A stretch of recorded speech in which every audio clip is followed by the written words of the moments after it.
Hi everyone, welcome to my studio in Charleston, South Carolina. Kate here. I'd like to give you a quick tour of the jewelry in my studio, the tools I work with, and so forth. So I hope you enjoy. I just thought I'd show you some of my pieces where I work. Here is my torch, and I actually make everything here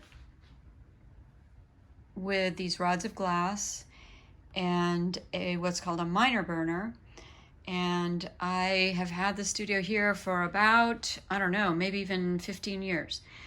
And only I know where everything is. It's like every color, I know right where to find it. It's great. So there is my awesome kiln, and all of the parts of the jewelry that are made in glass get annealed in this kiln. In fact, what's really cool is that there are a pair of earrings in there right now that it's like Christmas to get these things out. So, I don't know, I gotta look at how cool these are. I made these yesterday and they're gonna be awesome. They look perfect.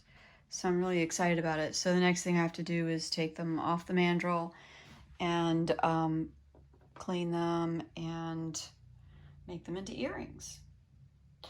So over here is where I do my silver soldering.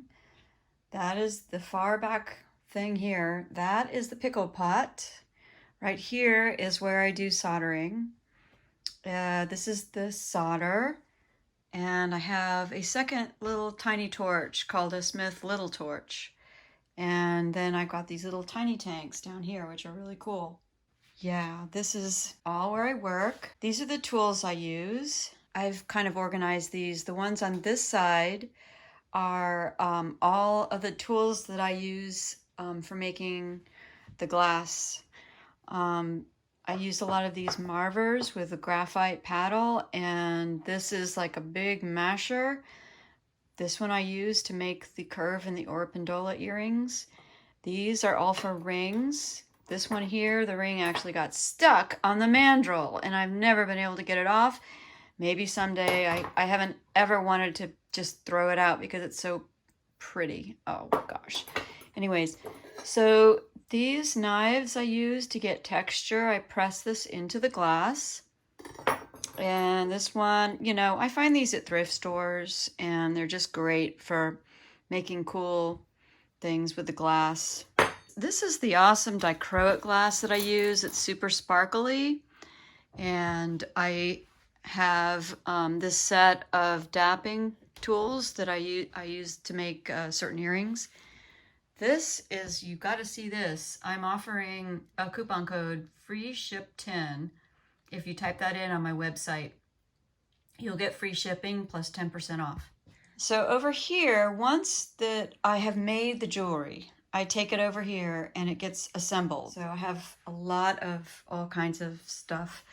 This is like, I love all kinds of funky, I collect vintage clocks and I just love seeing them. I find all this stuff at the thrift store.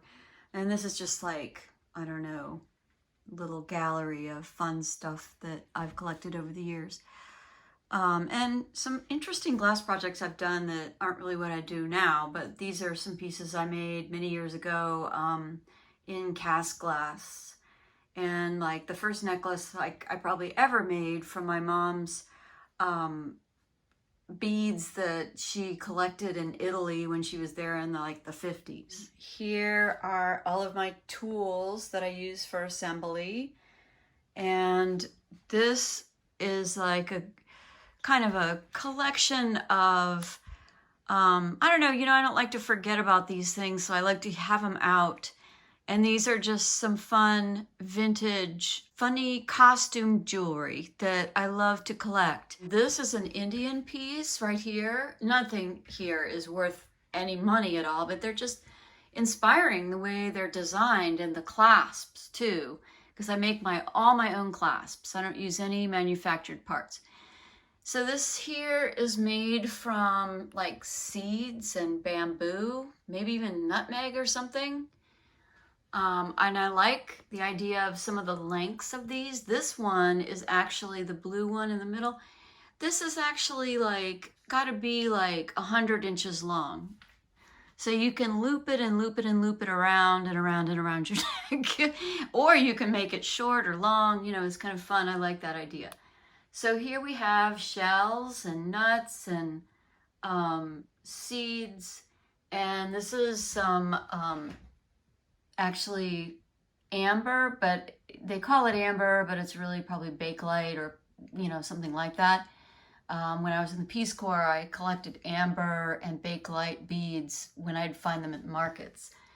And I like the idea of layering pieces. So, you know, this is just a fun layering of all kinds of jewelry that's made of shells and all kinds of different stuff. These are vintage buttons that have been pearlized. They're probably glass. And I bought them just like this at the Fairchild Garden, maybe almost like 15 or 16, maybe even 20 years ago, down in Miami, Florida. So over here we have vintage brooches that move. I collected these. They're actually barrettes, and I collected them in India when I was there in the early 90s. And I think I'm just fascinated by the way they're kind of made, probably from melted down coins, you know, rupees and stuff, but they're kind of interesting to me. This little pin up here wiggles, like its tail wiggles, and I probably got that on eBay or something. And then over here we have these, which are cool. Again, the piece I got from India, and this other one made from sea urchin spines. This is where I do my photography. Now over here, this is all my glass, and I just, with all the downtime, I've been able to actually organize my glass all by colors. Oh, it's just been great. I love it. So there it is. It's so beautiful to see all that glass organized. So I have quite a few pieces set out, and this is just a sneak preview of what I'm going to show like coming up. And I'm going to do more of a detailed showing of the pieces I have that I've been working on in the last couple months. So I am taking appointments for virtual shops on my website. You can find out more there. If you're interested in making like a private appointment to see pieces, I can try things on for you. You can get an idea how big and the styling and the color, wearability, and so forth. Well, talk soon.